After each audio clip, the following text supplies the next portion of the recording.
Sebelum masuk ke cerita, aku pengen kenalin nih salah satu hosting. Hosting ini sangat favorit nih buat gue. Kenapa bisa gue bilang ini favorit?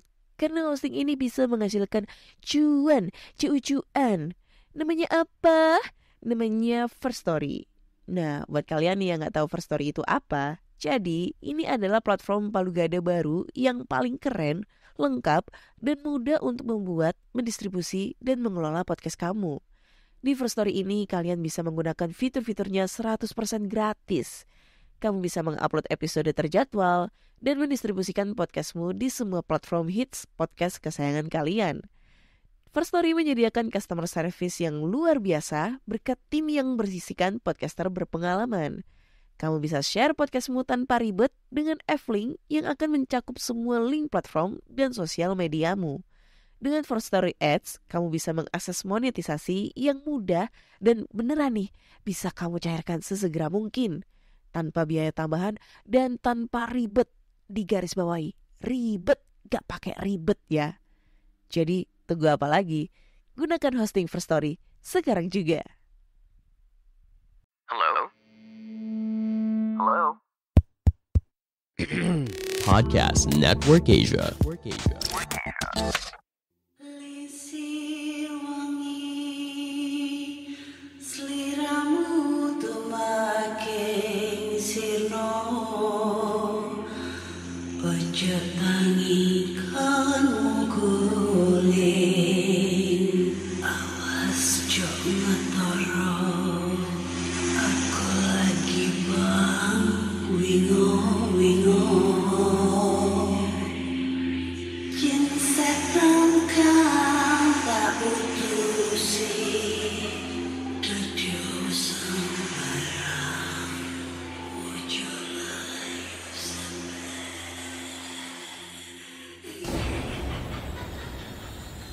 Hai Re, ya apa kabar?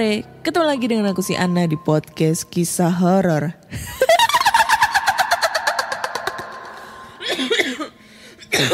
Tetep batu.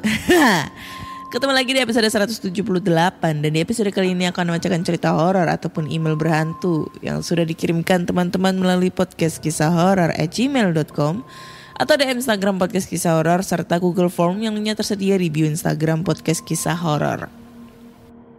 Sebenarnya hari ini aku lagi seneng banget ya, karena aku habis collab sama Mr. Popo, kuratornya Do You See What I See, dan kebetulan tadi siang itu tadi pagi itu udah tayang di channel YouTube-nya Do You See What I See gitu.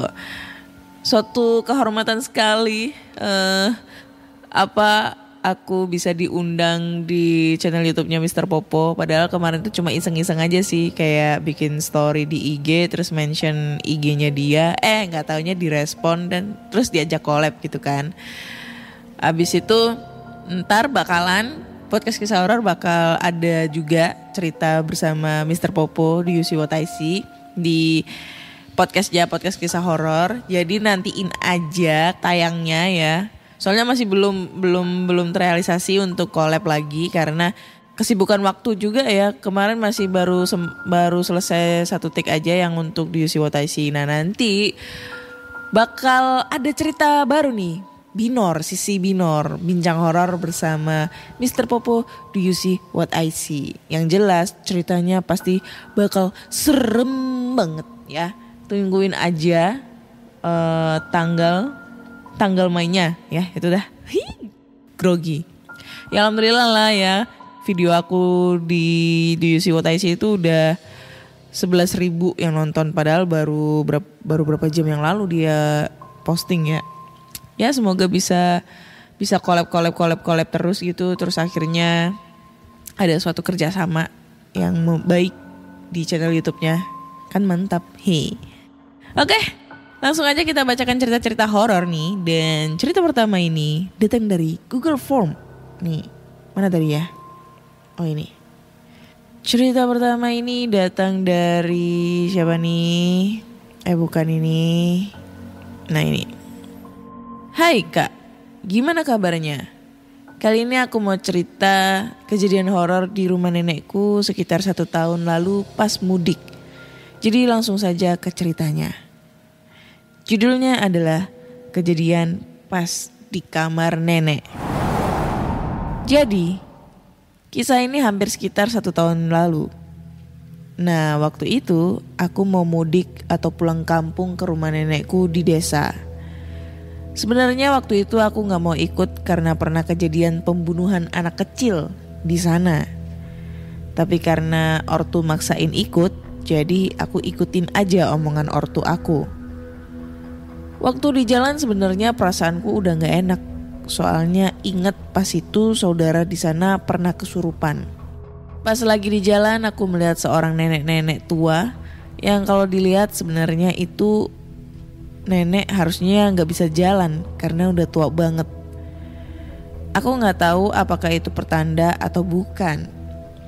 Pas itu aku gak mau cerita sama ortu. Jadi lanjut aja cerita pas udah mau sampai ke rumah nenek. Pas udah sampai rumah nenekku pun langsung memelukku karena sudah lama tidak bertemu. Langsung saudara-saudara dari ortu membawa barang bawaanku untuk dimasukkan ke rumah. Sesampainya di rumah auranya sebenarnya sudah gak enak. Tapi ya gimana lagi, sudah terlanjur sampai. Lanjut cerita, pas di malam hari aku dan keluarga besar ngumpul untuk bercengkrama. Tetapi tiba-tiba muncul sosok kuntilanak yang tiba-tiba mengagetkan kami dan nenekku berkata, "Sana kamu. Ngapain kamu ganggu kami yang lagi ngobrol?" Langsung keluarga pun diam sejenak. Ketika semua keluargaku lagi diam, kuntilanak itu pun ketawa sambil menangis dan langsung pergi. Kami dan keluarga pun langsung pergi ke kamar masing-masing untuk tidur karena takut melihat sosok itu lagi. Pas di waktu aku mau memilih tidur di kamar nenek, ada sebuah bisikan mengatakan, "Kamu jangan tidur di situ, Cu." Aku pun terkaget, tapi aku menghiraukannya. Langsung di waktu aku mau tidur, aku ngobrol dulu bersama nenekku sambil membelakangi tubuh nenekku yang sedang berbicara. Tetapi aku sadar, kok suara nenekku serak ya? Perasaan suaranya masih segar. Aku pun langsung menengok ke belakang dan melihat seorang nenek-nenek yang sedang melotot ke mukaku. Aku pun nangis sambil menjerit kesakitan karena aku merasa seperti dipukul oleh dia menggunakan kayu yang terbakar. Nenekku terbangun dan juga beserta keluargaku untuk membantu menenangkan diriku. Aku pun merasa semakin panas seperti dibakar oleh api yang panasnya bertubi-tubi. Dan di waktu itu aku langsung pingsan atau gak sadar. Di waktu aku sadar, nenekku berkata, "Nak, dia itu sudah menganggap kamu seperti cucunya. Jadi maafkan nenek sudah menyakitimu karena demi mengeluarkan kamu dari roh jahat nenek-nenek itu." Ternyata di waktu aku pingsan, saudaraku ternyata kesurupan juga sambil menjerit kepanasan. Sejak kejadian itu aku sekarang bisa melihat makhluk tak kasat mata, walau itu sudah terbiasa di mataku. Tetapi aku masih merasa takut. Dan beberapa bulan kemudian nenekku meninggal karena penyakit yang dialami oleh dia, dan terpaksa ilmu yang dimiliki oleh nenekku diturunkan ke aku. Makanya aku sekarang bisa melihat dia dalam tanda kutip. Sekian cerita aku, Kak. Maaf kalau gak serem, kepanjangan, ataupun ada salah penulisannya. Terima kasih sudah membaca ceritaku dan sukses selalu buat kakak. Oke, thank you ceritanya. Aduh, pegel. Batuk ya. Seperti biasa, batuk. Oke. Kalau menurutku ceritanya mungkin agak kurang serem ya. Kurang greget banget. Ya, apa ya? Dibilang bertele-tele enggak, tapi kalau kayak kurang apa sih? Kurang hot gitu ya. Kurang panas gitu. Ya, itulah. Jadi ceritanya dia diganggu sosok nenek. Gue bingung ini tadinya ada kuntilanak, sekarang ada nenek-nenek yang ngehantuin dia. Dan neneknya yang asli sudah meninggal, dan ilmunya neneknya itu diturunkan ke cucunya atau si pengirim cerita. Berarti neneknya dulu ini adalah seperti kayak paranormal ya. Dia bisa menyembuhkan orang yang kesurupan gitu. Dan setauku, bukan setauku sih ya. Maksudnya umumnya kan paranormal itu cowok gitu. Gue taunya cowok. Tapi ini cewek, nenek gitu. Ya. Nah ini sama seperti komenan-komenan yang berada di channel YouTube-nya Mr. Popo yang waktu gue collab itu. Banyak banget yang bilang, ngeremehin kayak apa ya, nggak bisa nantang pengen lihat hantu, nanti kalau bisa lihat nanti gak bisa tidur loh.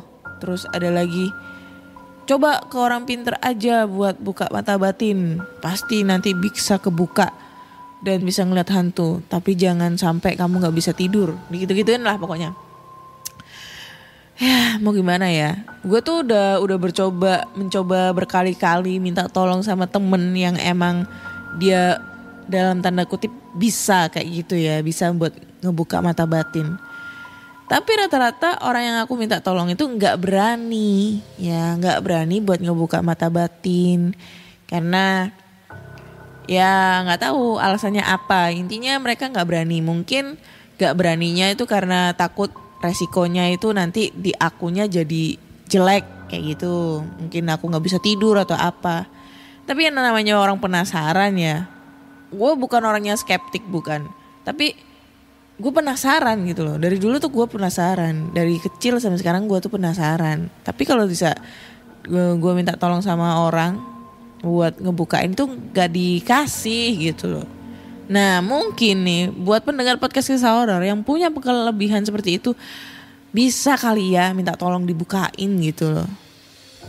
Ya siapa tahu pada saat gue penelusuran lagi, siapa tahu gue diajak kerja sama Mr. Popo buat explore tempat terbengkalai ya kan. Nah posisinya gue udah kebuka tuh mata batin. Jadinya kan gue bisa ngasih tahu nih, oh di sana ada sosok ini, oh di sana ada sosok ini. Gue nggak seneng kalau misalnya gue explore itu pakai gimmick ada setan-setan yang kita tahu pasti setannya itu settingan gitu loh. Nggak seneng cuy. Jadi mau apa adanya aja gitu ya. Be smart. Next, lanjut ke cerita berikutnya. Cerita berikutnya ini datang dari email dari Icang. Judulnya adalah Kumpulan Kejadian di Toko. Hai Kak Ana, halo semua. Perkenalkan, nama saya Icang. Kali ini saya bagi cerita yang terjadi di lingkungan tempat kerja saya. Sekedar flashback, saya adalah seorang SPG kosmetik di salah satu toserba terkemuka di kota Bogor. Yang pertama adalah siapa yang jawab teleponnya tadi dong. Kejadian ini dialami oleh teman saya sesama SPG dan kebetulan saya juga ada di TKP. Sebut saja nama teman saya Tia. Kejadiannya belum terlalu lama, sekitar 2 minggu yang lalu. Saat itu toko saya sedang sibuk-sibuknya ganti layout. Jadi banyak pajangan yang dibongkar atau dipindahkan. Salah satunya adalah pajangan barang jualannya si Tia. Pada pagi hari si Tia udah diberi amanat untuk membongkar pajangannya oleh salah satu staf di toko. Sebut saja Pak Buyer. Tetapi karena perintahnya masih simpang siur, hingga siang hari si Tia belum juga membongkarnya. Tia pun memutuskan untuk menelpon Pak Buyer di ruangannya. FBI, tiap ruangan staf dihubungkan dengan saluran telepon. Dan ruangan Pak Buyer itu ada di ruangan paling pojok belakang. Hanya ditempati oleh 2 orang staf, Pak Buyer dan Bu Buyer. Buyer kali ya. Ruangannya selalu ditutup sehingga tidak boleh ada SPG atau supplier yang masuk. Dan teleponnya berada di dalam ruangan itu. Dan jika tidak ada orang di dalamnya, maka ruangannya dikunci dari luar oleh salah satu dari buyar tersebut. Akhirnya si Tia menelpon ke ruangannya Pak Buyar. Begini percakapannya. Menurut pengakuan Tia. Halo? Lalu ada yang ngejawab. Halo? Suara perempuan. Tia, dengan asumsi karena suara perempuan maka itu adalah Bu Buyar. Lalu dia ngejawab. Maaf Bu, bisa dengan Pak Buyar? Dan Bu Buyar itu ngejawab. Gak ada. Suara yang agak dimanja-manjain. Lalu dia ngejawab lagi. Oh iya Bu, makasih. Segera Tia langsung menutup teleponnya. Dan karena belum berbicara dengan Pak Buyar, akhirnya Tia bertanya ke staf yang lain. Tapi ternyata Pak Buyar sedang meeting dengan manajer toko. Dan akhirnya daripada kelamaan, si Tia pun membongkar pajangannya dan dibantu oleh saya. Saat membongkar pajangan, saya dan Tia sempat ngobrol panjang lebar. Salah satunya ada mempertanyakan mengapa Bu Buyar tidak ikut meeting dengan manajer. Sedangkan biasanya mereka berdua tidak bisa terpisahkan kalau meeting. Karena bagiannya sama. Kami pikir Bu Buyar lagi banyak kerjaan mungkin. Makanya tidak ikut meeting. Tanpa terasa pekerjaan selesai dan waktunya kita pulang. Keesokan harinya, Tia bertemu dengan Bu Buyar dan langsung bertanya kepada Bu Buyar perihal pajangan dan telepon kemarin. Tapi jawaban dari Bu Buyar kontan membuat Tia langsung shock dan merinding. Bagaimana tidak? Dengan entengnya Bu Buyar bilang kalau dia kemarin sedang off. Jadi tidak mungkin berada di area toko, apalagi mengangkat telepon dari siapa saja termasuk Tia. Tia sempat tidak percaya. Tapi jawaban Bu Buyar juga dibenarkan oleh Pak Buyar dan staf lainnya. Bahkan Bu Buyar berani bersumpah kalau dia memang sedang libur. Pak Buyar ikutan meeting dan ruangannya dikunci dari luar oleh Pak Buyar. Jadi otomatis tidak ada orang di dalam ruangan di dalam ruangan Buyar tersebut. Jadi yang jawab telepon dari Tia kemarin itu siapa dong? Oke. Ceritanya udah selesai nih. Mantap. Ya, ceritanya selesai. Ini tadi ceritanya dia itu masih menjadi misteri. Siapa yang angkat teleponnya si Tia gitu ya di ruangannya si Buyar. Ya namanya juga toko ya. Kok toko, kantor ya. Udah ini cerita yang maksudnya dalam arti toko atau kantor dihantuin di tempat kerja itu udah berapa kali anjir, udah banyak banget. Tapi ya kalau misalnya itu terjadi dengan gua juga serem banget anjir, ada yang ngangkat telepon kita terus ngomong itu serem banget. Karena gua udah pernah ngalamin hal kejadian horor di kantor yang udah sering banget gua ceritain ke kalian juga sih ya. Dan itu ya menurutku serem banget gitu. Tapi ngomong-ngomong masalah telepon nih ya. Pernah gak sih kalau kalian anak 90-an itu pernah gak sih kalian itu ada rumor yang nelpon setan.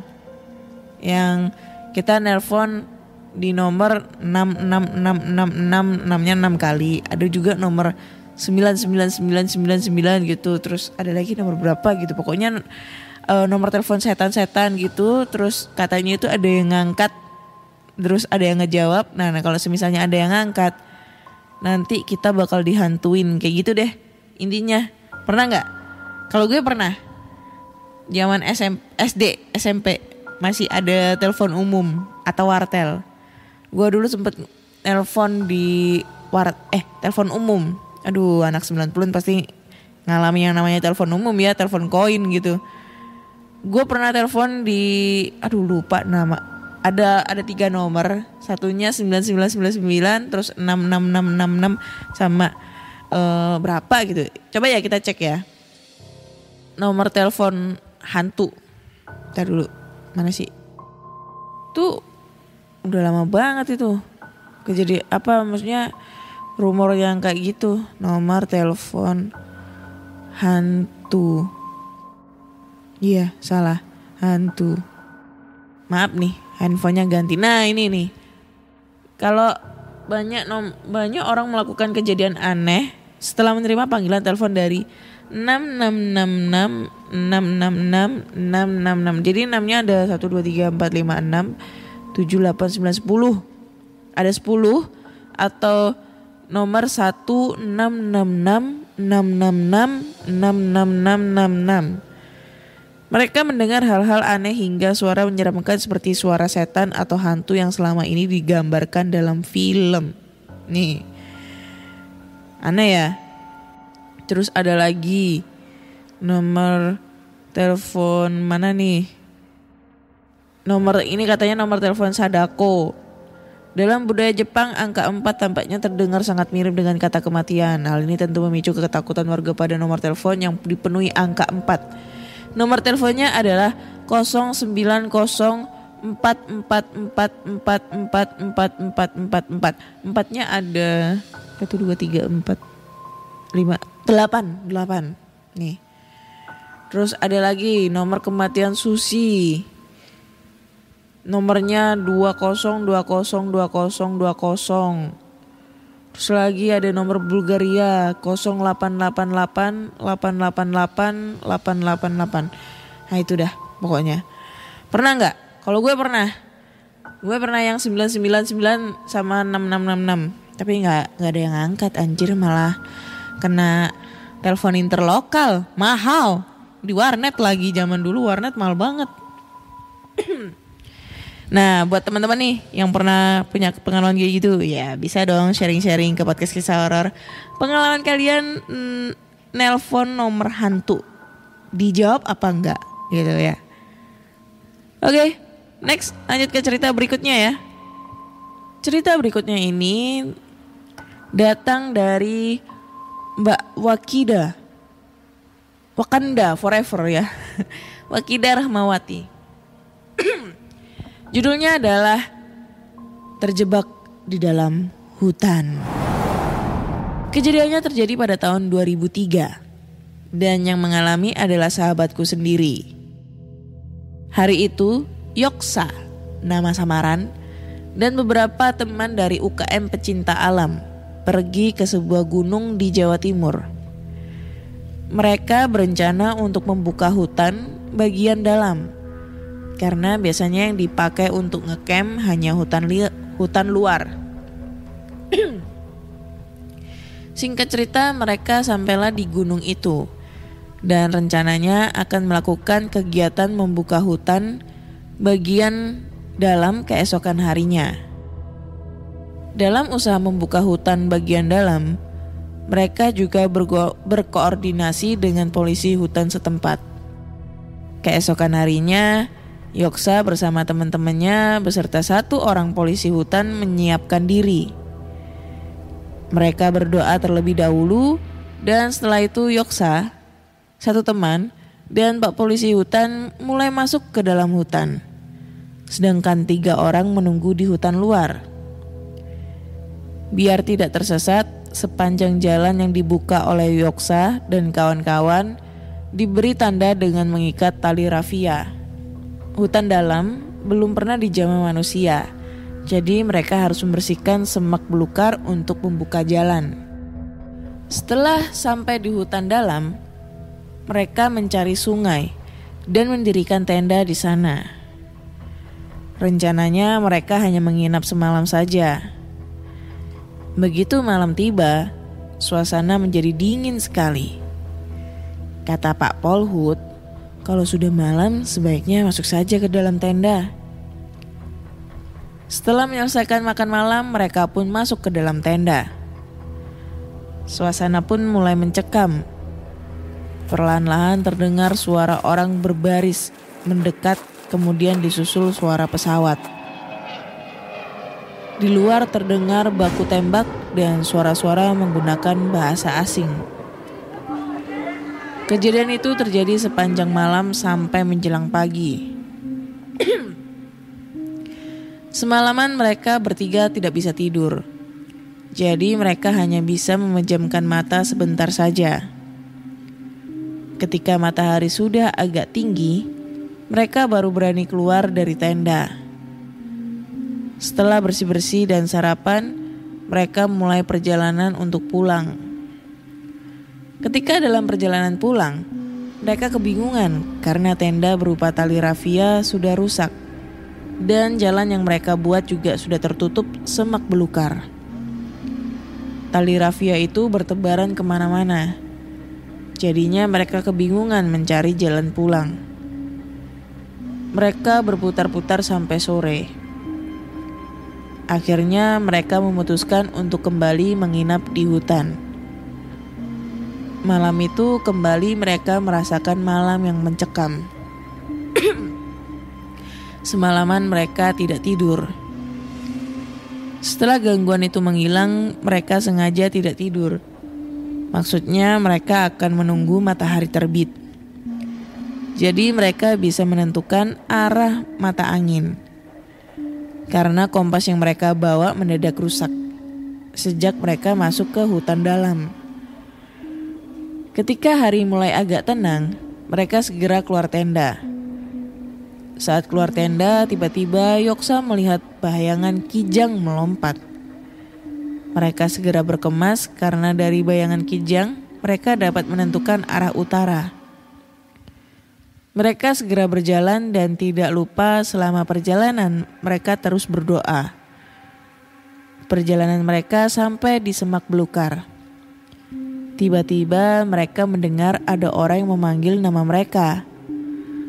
Posisi mereka berjajar ke belakang. Paling depan sendiri Pak Polhut yang bertugas membuka jalan dengan cara memotong semak belukar. Kemudian berikutnya Yoksa dan temannya. Mereka mengikuti suara teman-teman yang memanggil mereka. Ternyata salah satu teman berada di tempat yang agak tinggi biar kelihatan jika Yoksa dan kawan-kawan datang bisa terlihat. Begitu teman yang berada di tempat yang agak tinggi melihat Yoksa dan kawan-kawan berjalan, dia berteriak, "Lari, lari, cepet, cepet, semak-semaknya tertutup." Akhirnya mereka bertiga selamat. Jadi menurut teman yang memandu mereka dari tempat yang tinggi itu, semak-semak yang sudah dibuka sama Pak Polhut tiba-tiba menutup dengan sendirinya. Demikianlah ceritanya, terima kasih. Oke, thank you buat ceritanya ya. Ini ceritanya ngingetin gue sama filmnya Harry Potter yang di labirin apa ya? Labirin apa sih itu namanya? Yang pokoknya yang film yang episode yang dia ada turnamen dengan sekolah-sekolah penyihir yang lain. Nah itu kan ada tuh sesi-sesi yang di labirin, terus pas sama pas apa ya? Pas dia bertarung dengan Voldemort itu semak-semaknya kayak nutup-nutup gitu.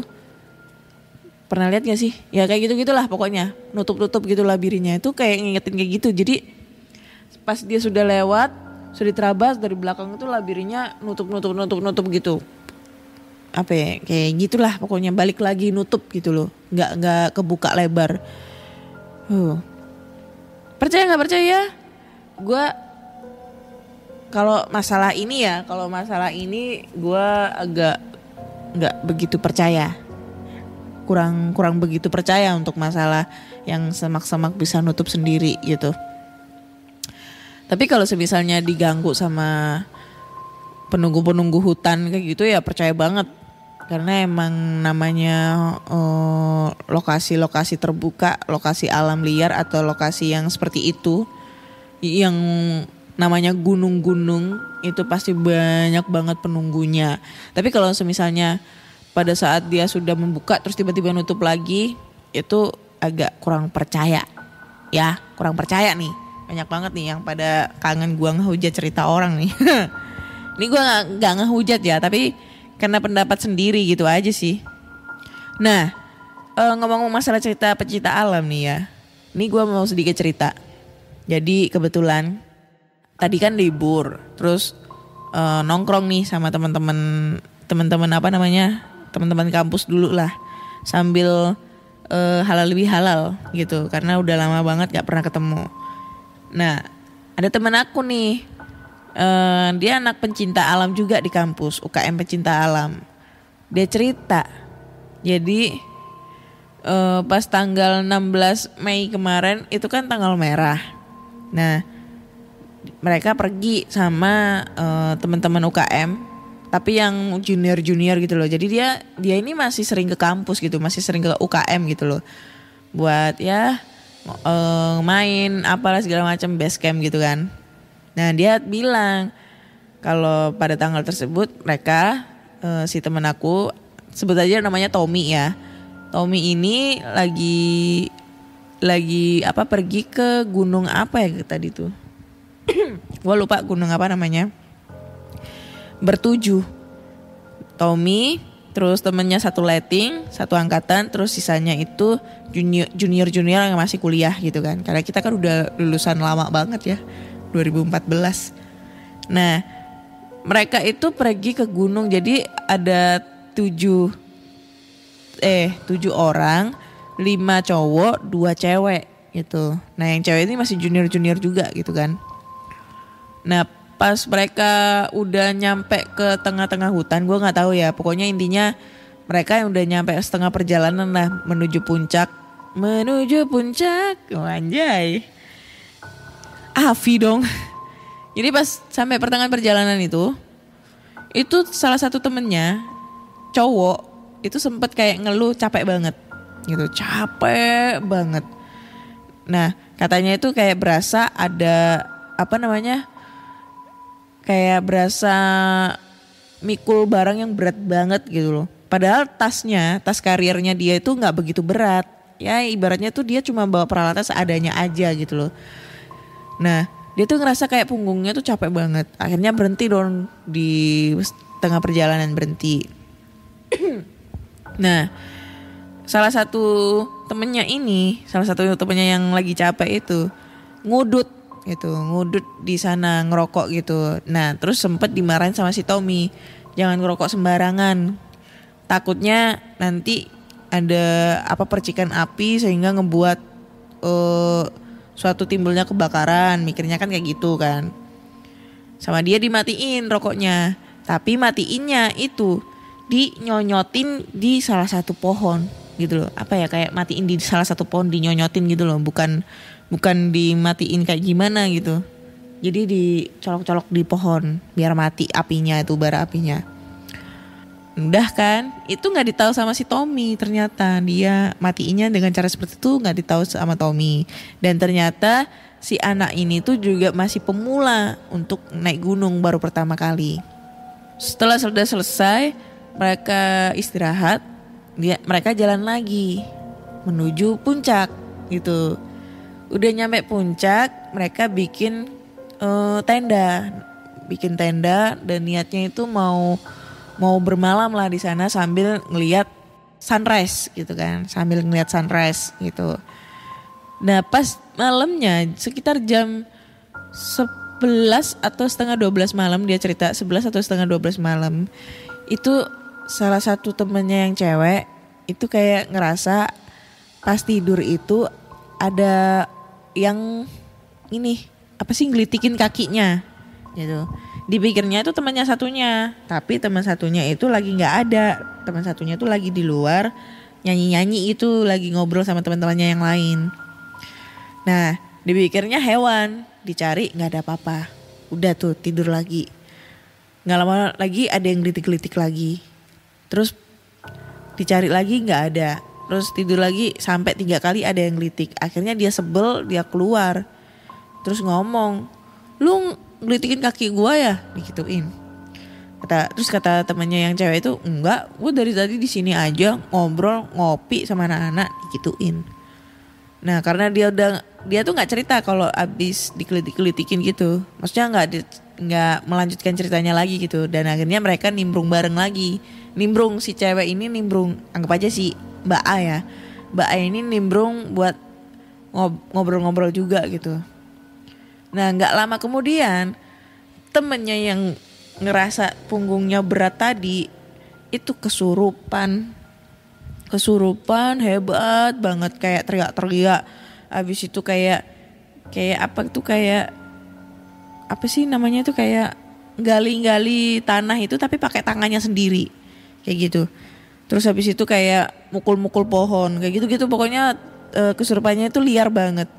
Kesurupannya liar. Nah kebetulan temennya si Tommy ini dia punya kelebihan, dia bisa kayak punya kayak six sense gitu loh, punya six sense, punya apa gitu, karena dia itu ternyata anak pencak silat, itulah setia hati atau apa gitu. Jadi kan katanya kalau anak yang ikut setia hati atau apa itu dia selalu punya kelebihan hal yang lebih lah dari manusia biasa kayak gitu.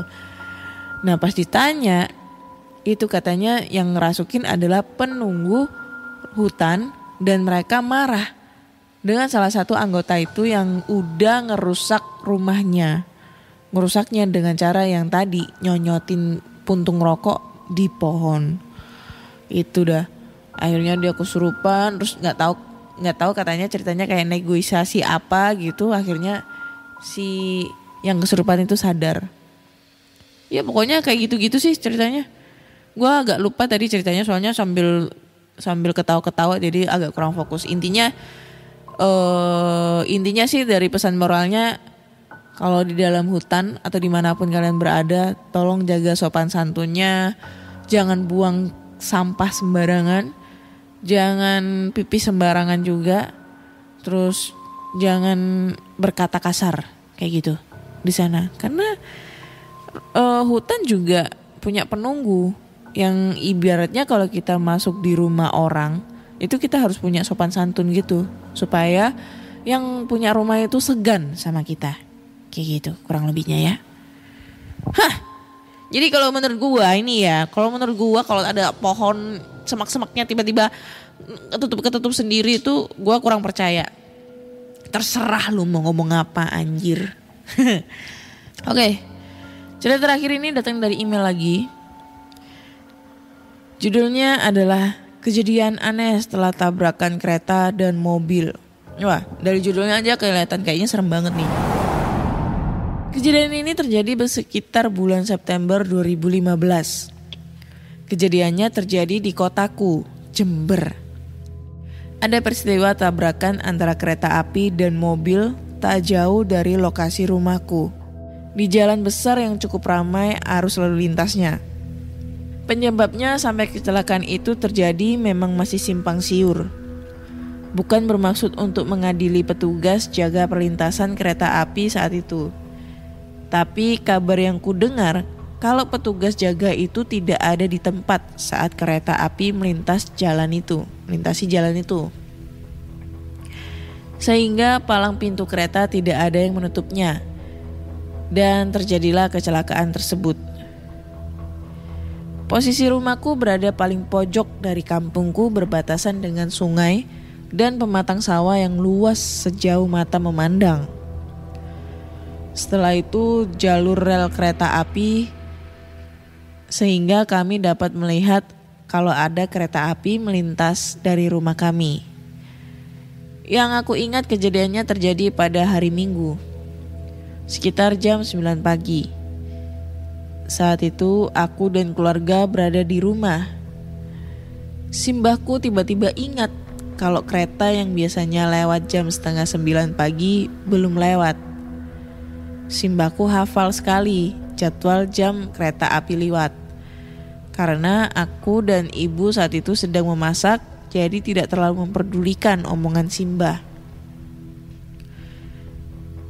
Tiba-tiba adik sepupu datang dengan tergopoh-gopoh sambil teriak-teriak.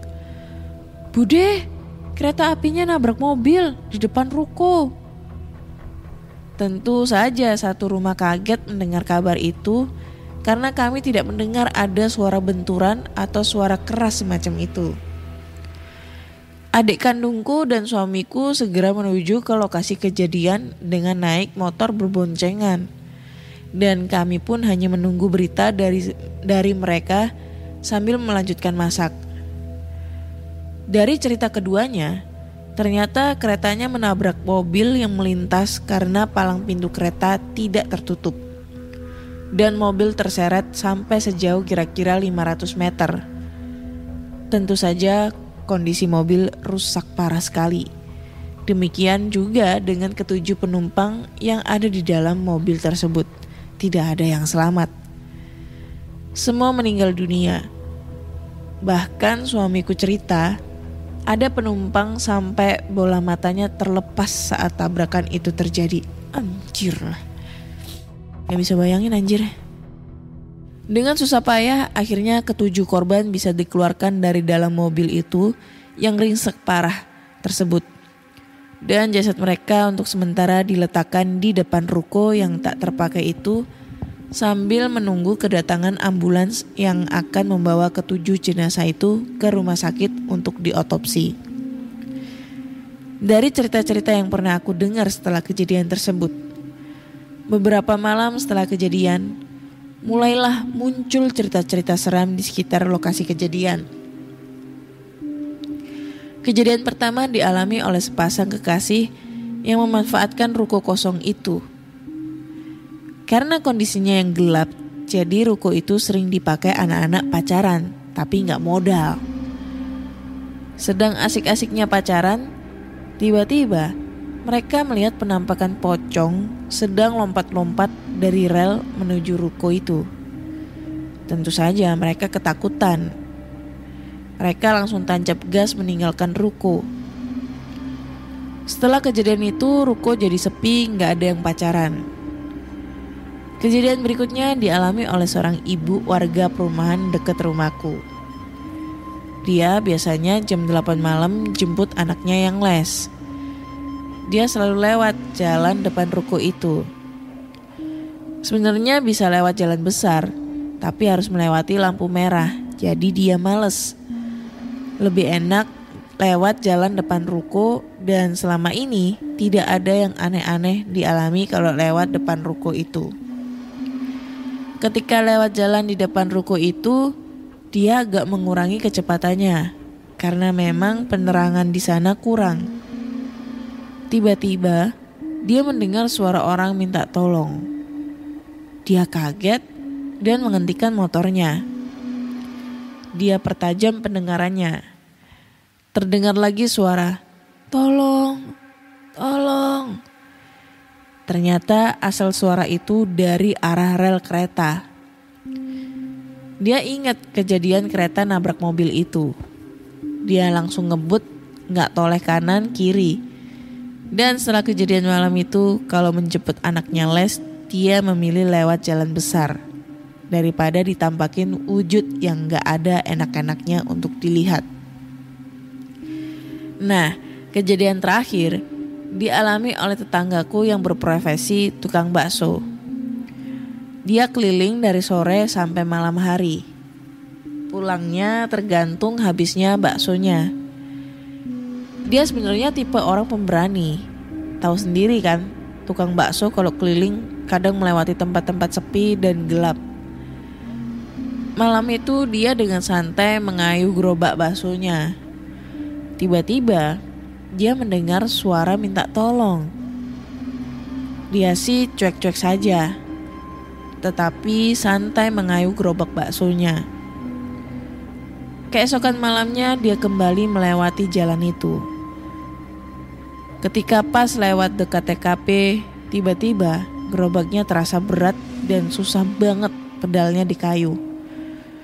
Tapi dia tidak menyerah. Sekuat tenaga dia kayuh pedal gerobaknya. Masa gerobaknya mau ditinggal?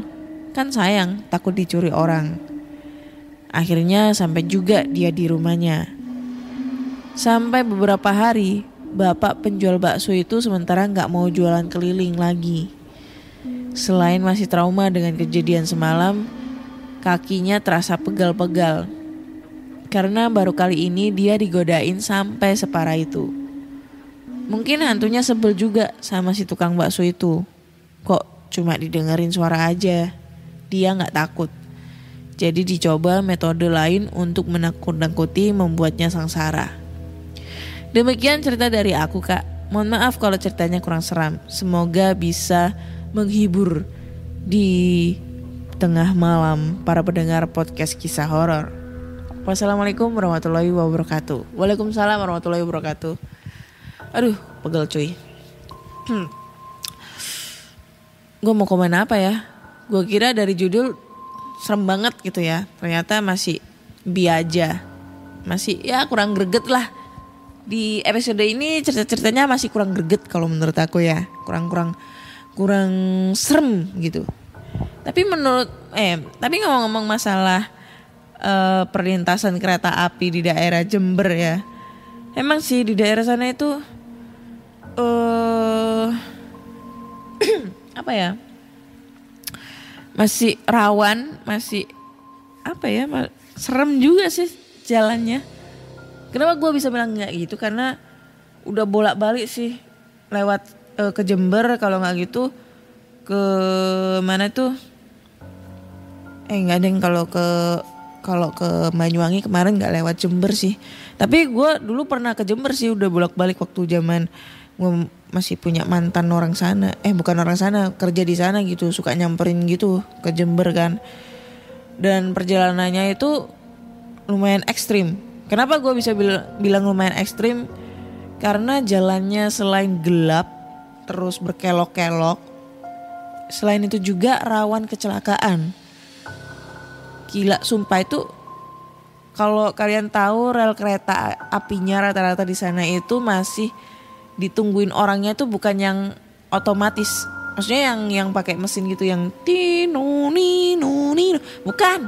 Tapi yang masih ditarik gitu sama orang-orang gitu. Jadi kalau ada kereta lewat tuh ditarik manual gitu, ada talinya gitu. Jadi ditarik supaya berhenti pengendara motor. Kayak gitu cuy. Gua ngeliatnya di daerah sana. Karena udah di Surabaya juga ada sih yang kayak gitu, cuma di beberapa lokasi aja yang dijaga gitu kan. Nah itu makanya dari situ sering terjadi kecelakaan ya kan, karena kalau dijaganya seperti itu kayak kita kurang akurat memperkirakan kereta datang. Jadi kalau mereka mengira-ngira kereta datang adalah dengan cara pas mereka ngelihat asap kereta api, kalau enggak suara ini belnya kereta api itu baru ditutup itu. Makanya sering terjadi kecelakaan kereta gitu deh. So buat teman-teman nih, kalau misalnya ngelewatin kereta api dengan jalurnya yang seperti itu ya, entah itu manual entah itu otomatis ya, palang pintunya tetap hati-hati, lihat kanan kiri, nggak usah nerobos.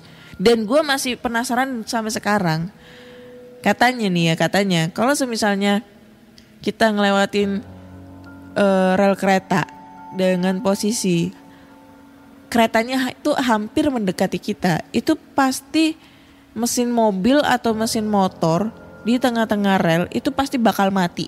Nah itu gue nggak tahu kenapa itu masih menjadi misteri. Gue bingung, entah mungkin konslet atau gimana, atau ada elektromagnetik atau kayak gimana, gue nggak tahu. Mungkin pendengar podcast kisah horor tahu nih kenapa sebabnya kalau misalnya ada kereta api lewat itu mobil mesinnya suka mati di tengah-tengah, sehingga itulah yang terjadi kecelakaan tabrakan kereta api gitu. Nah itu, kalau tahu silakan langsung kirim aja jawabannya ke email podcastkisahhoror@gmail.com. Pokoknya ditunggu nih, gue penasaran sampai sekarang karena di Surabaya udah sering banget hal-hal kayak gitu terjadi, tapi kelalaiannya karena mereka suka nerobos palang kereta. Jadi pas udah mau nutup itu masih nerobos, udah mau nutup masih nerobos. Jadinya timbullah suatu kecelakaan kayak gitu. Oke deh, kayaknya cukup sekian dulu cerita di episode 178 ya. Ini dari 4 cerita itu masih kurang seru semua ya, kurang greget, kurang serem. Jadi buat teman-teman semua, tolong kirimin cerita-cerita serem kalian ke email podcastkisahhoror@gmail.com atau DM Instagram Podcast Kisah Horor serta Google Form yang linknya tersedia di bio Instagram Podcast Kisah Horor. Jangan lupa juga dengerin Podcast Kisah Horor di Spotify, Google Podcast, Apple Podcast, dan di Noise. Dan jangan lupa tonton video terbaru di You See What I See di YouTube. Video gua collab sama Mr. Popo. Kasih like sebanyak-banyaknya dan jangan lupa share ke teman-teman kalian. Akhir kata saya Ana undur diri. Sampai jumpa.